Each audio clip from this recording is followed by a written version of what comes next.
क्या आज भी जिंदा हैं जामवंत? पुराणों में वर्णित उनके जीवन के ये रहस्य कर रहे इसका दावा पुराणों में बताया गया है कि जामवंत विद्वान हैं। उन्हें वेद उपनिषद पूरे याद हैं। रामायण काल में जामवंत रामसेना के सेनापति थे। युद्ध के बाद भगवान राम ने जामवंत को अपना अगला रूप धारण करने तक तपस्या करने का आदेश दिया था। पुराणों के अनुसार कई ऋषि मुनि और देवता आज भी सशरीर जीवित हैं। इनमें वशिष्ठ, अत्रि, विश्वामित्र, दुर्वासा, अश्वत्थामा, राजा बलि, हनुमान, विभीषण, कृपाचार्य, परशुराम, मार्कंडेय ऋषि, वेद व्यास और जामवंत आदि का नाम शामिल है। आइए जानते हैं पुराणों और धर्म ग्रंथों में वर्णित उन दावों के बारे में। आचार्य डॉक्टर सुशांत राज ने बताया कि पुराणों में बताया गया है कि जामवंत विद्वान हैं। उन्हें वेद उपनिषद पूरे याद हैं।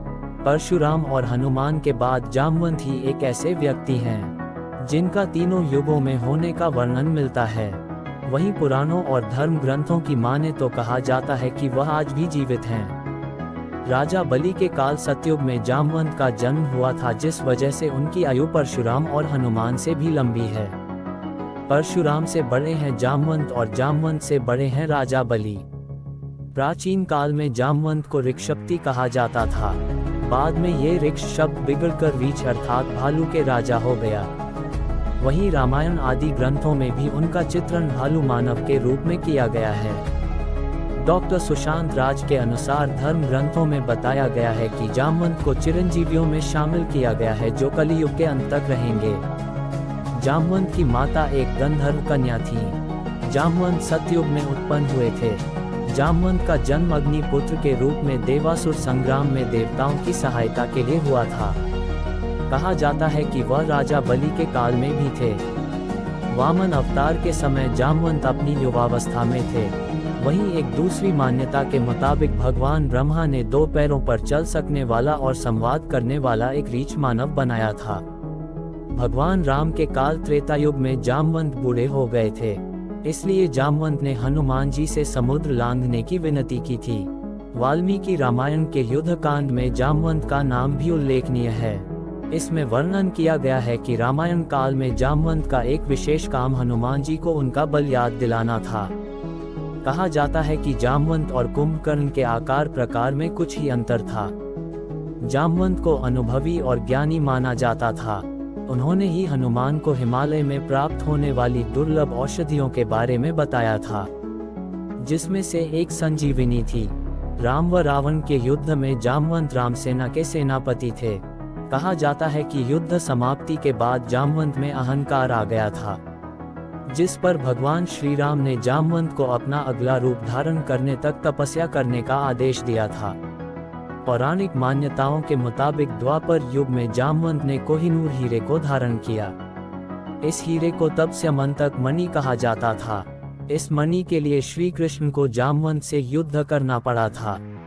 कथाओं के अनुसार यह मणि भगवान सूर्य ने श्री कृष्ण की पत्नी सत्यभामा के पिता सत्यराजित को दी थी, जिसे सत्यराजित ने अपने देवघर में रखा था। वहां से उनका भाई मणि पहनकर आखेट के लिए चला गया। जंगल में आखेट के दौरान उसे और उसके घोड़े की मौत हो गई। जामवंत ने वहां से मणि ले ली और अपनी गुफा में चले गए। जामवंत ने उक्त मणि अपने पुत्र को खिलौने के रूप में दे दी। वहीं सत्यराजित ने श्री कृष्ण पर मणि चोरी का आरोप लगा दिया। तब श्री कृष्ण को जामवंत से मणि लेने के लिए युद्ध करना पड़ा। खुद को युद्ध में हारता देखा जब जामवंत ने भगवान श्री राम को पुकारा और श्री कृष्ण को अपने राम स्वरूप में आना पड़ा, जिसके बाद जामवंत ने आत्मसमर्पण कर दिया और मणि भी दे दी और श्री कृष्ण से निवेदन किया कि उनकी पुत्री जामवंती से विवाह करें। कहा जाता है कि जामवंत ने मध्य प्रदेश के रतलाम जिले में जामथुन नामक नगरी बसाई थी। शोध के दौरान यहाँ एक गुफा मिली है जो जामवंत का निवास स्थान माना जाता है। उत्तर प्रदेश के बरेली के पास जामगढ़ में भी एक प्राचीन गुफा मिली है।